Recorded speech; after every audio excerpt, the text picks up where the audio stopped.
தினம் தினம் யோகாசன தினம் என நம்மவர்கள் செயல்பட்டு வந்தாலும் உலகிற்கு ஒரு யோகா தினம் என அறிவிக்கப்பட்டு கொண்டாடப்படுகிறது. இந்த சூழலில் உலகமே நம்மவர்களை உற்று நோக்குகிறது. பயனுள்ள உடல்நல தகவல்களை பதிவிடும் நமது முதல் மீடியாவின் காட்சி இப்போது ஏகாத்ம யோக விஸ்வ வித்யாலய அசோசியேஷனின் நிறுவன தலைவர் வி.சி. ராமகிருஷ்ணன் அவர்களை நோக்கி திரும்பியுள்ளது. உடல் ஆரோக்கியத்திற்கு யோகாவின் பங்கு பற்றி அவர் இவ்வாறு கூறுகிறார்.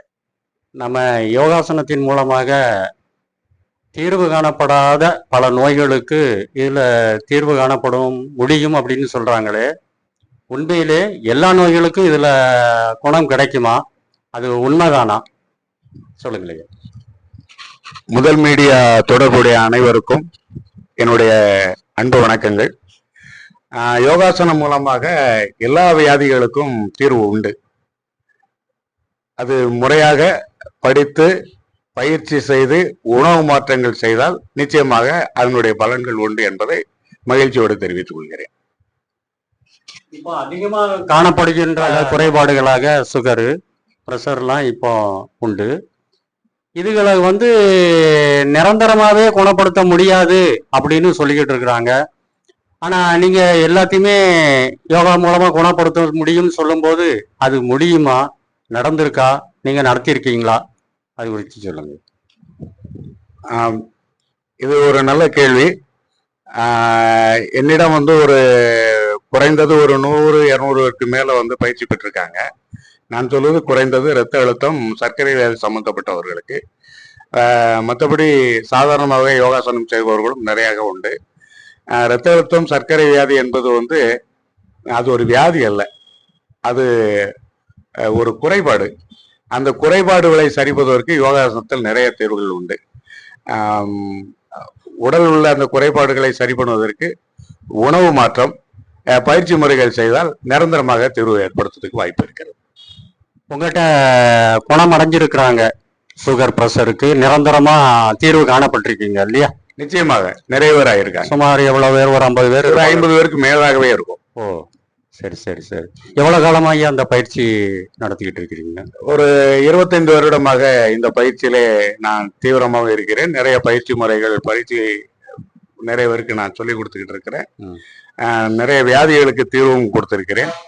இது எல்லாமே அவருடைய உணவு மாற்றங்களும் பயிற்சியினுடைய தீவிரத்தை பொறுத்து அவருடைய நோய் எதிர்ப்பு சக்தியை சீக்கிரமா வாங்கிக்கிடுவாங்க, நல்ல குணமடைவாங்க.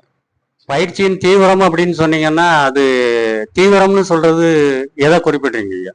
இப்போ காலை 1 மணி நேரம், மாலை 1 மணி நேரம், அன்றாடம் தினமும் அந்த பயிற்சிகளை மேற்கொள்ளணும்.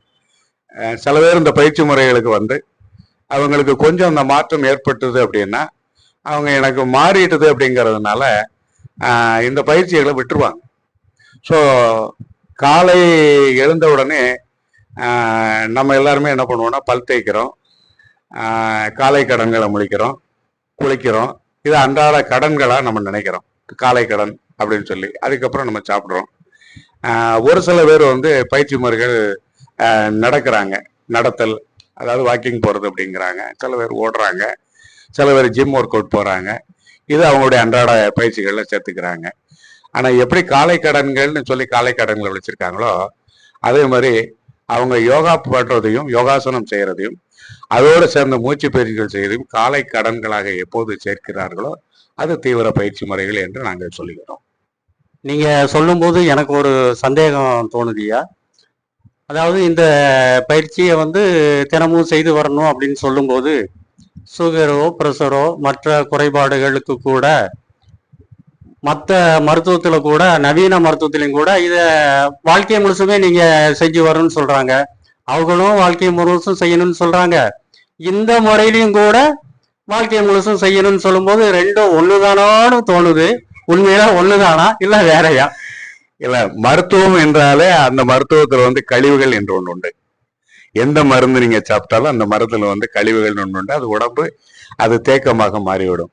ஆனா யோகாசனத்துல கழிவுகளை வெளியேற்றும் பகுதியாக மாறிவிடுகிறது. உங்களுடைய உடல் கழிவுகளை வெளியேற்றும் போது நோய் எதிர்ப்பு தீவிரமாக கிடைக்கிறது. இதை பத்தின விரிவான விளக்கங்கள் வந்து அடுத்தடுத்து உங்களுக்கு நான் கொடுக்குறேன். இப்போ உங்களுக்கு வந்து இது ஒரு சாதாரணமாக நான் சொல்ற மாதிரி இருக்கும். ஒரு உணவு எப்படி எடுத்துக்கிட்டீங்கன்னா, ஒரு ஆப்பிள் பழம்னு எடுத்துக்கிட்டீங்கன்னா, அந்த ஆப்பிள் பழத்தை நம்ம முழுசா சாப்பிட போறது இல்லை. அது கழிவு போகுதுன்னா காம்பு, தோல் பகுதி, விதை பகுதி நம்ம கழிக்கிறோம். அது மாதிரி மருந்து அப்படின்னு எடுத்துக்கிட்டோம்னா அதுல மருந்துலையும் நம்ம வந்து கழிவு பகுதின்னு ஒண்ணு இருக்குது. ஆனா இது எல்லாமே உடல்ல தேக்கமாக மாறி விடுகிறது.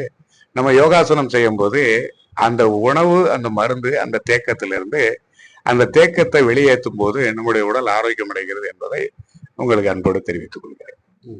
அப்போ இப்போ மற்ற பொதுவான எல்லா மருத்துவ முறைகள்லையும் ஏதாவது ஒன்று உணவை சாப்பிடணும் அல்லது மருந்து சாப்பிடணும், ஏதாவது ஒன்று சாப்பிடணும், அது உள்ளே போய் என்னென்ன வேலை செய்யுதுன்னு சொல்லி சயின்டிஃபிக்கலாக ப்ரூவ் பண்ணியிருக்கிறாங்க. இப்போ யோகாவில் பயிற்சிகளில் நோயை குணப்படுத்தும் போது இது அடிப்படையில் என்ன காரணத்தின் மூலமாக அந்த நோய்களை அது வந்து இல்லாது ஒழிக்குது அப்படின்னு சொல்லி அது அடிப்படையான கான்செப்ட் எதுவும் யோகாவுக்கு உண்டுங்களா? இதுக்கு அறிவியல் பூர்வமான விஷயங்கள்லாம் இப்போ வந்தாச்சுங்களா அப்படிங்கிறத தெரிஞ்சுக்கிட முடியுமா ஐயா? இல்ல, நோய் எதிர்ப்பு சக்தி வந்து உடலுக்கு இல்லைங்கிறதுனால தான் நமக்கு நோய் வருவது. நம்ம நோய் வருவதற்கான காரணங்கள் வந்து கண்டறியப்படுறது வந்து வள்ளுவர் ஏற்கனவே சொல்றாரு, நோய் நாடி நோய் முதல் நாடி, அதை ஏற்கனவே சொல்லியிருக்காரு. நோய் ஏன் வருது அப்படின்னா நம்மளுடைய நோய் எதிர்ப்பு சக்தி உடல்ல இல்லை. அப்போ நோய் எதிர்ப்பு சக்தி வந்து உடல்ல ஏத்துறது தான் யோகாசனத்துடைய முதல் வேலை. அதுதான் அடிப்படை. இப்ப யோகாசனம் செய்யற ஒவ்வொருத்தருக்கும் நோய் எதிர்ப்பு சக்தி உடம்புக்குள்ள ஏறிடுது. அந்த உடம்புக்குள்ள ஏற ஆரம்பிச்சாலே நோய் அவங்கள விட்டு போயிடுது. இதுதான் அவங்களுடைய வந்து முதல், அது தத்துவ முறையா நீங்க எடுத்துக்கிட்டாலும் சரிதான், அடிப்படை பயிற்சி அப்படின்னு எடுத்துக்கிட்டாலும் சரிதான்.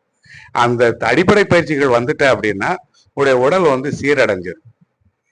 உங்க உடல் சீரடையும் போது நோயிலிருந்து விடுபட்டுருதீங்க. இப்போ நோய் உள்ள ஒருத்தர் அப்படின்னா அந்த நோய்க்கான காரணத்தை முதல்ல கண்டறிஞ்சு அந்த நோய்க்கான எந்த இடம் அவர்களுக்கு பாதிக்கப்பட்டு இருக்கிறதோ அந்த இடத்துக்கான யோகா தெரப்பி, யோகா சிகிச்சைன்னு சொல்லுவோம்.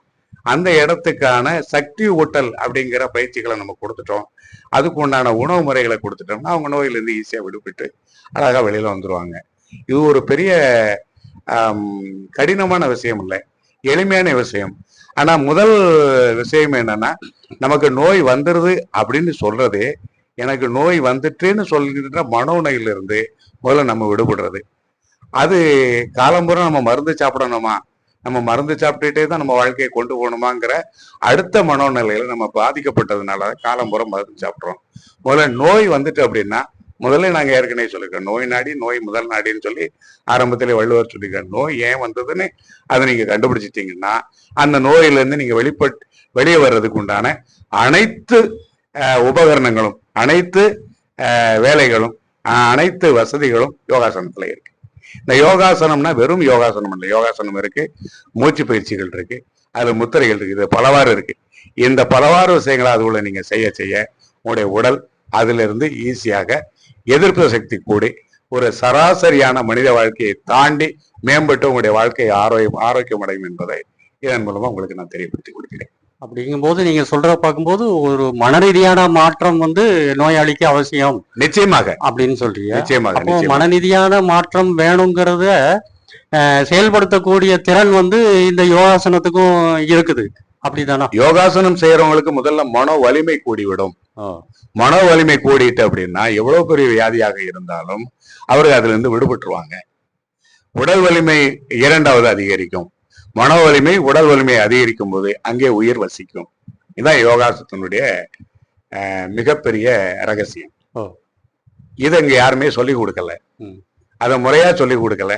ஏன்னா யோகாசனம்னு செய்யும் போது அதை வந்து பொறுமையாக காத்திருந்து அவங்க செஞ்சாங்க அப்படின்னா இன்னும் அவங்களுக்கு நல்ல பலன் கொடுக்கும் என்பதை தெரிவித்துக் கொள்கிறேன்.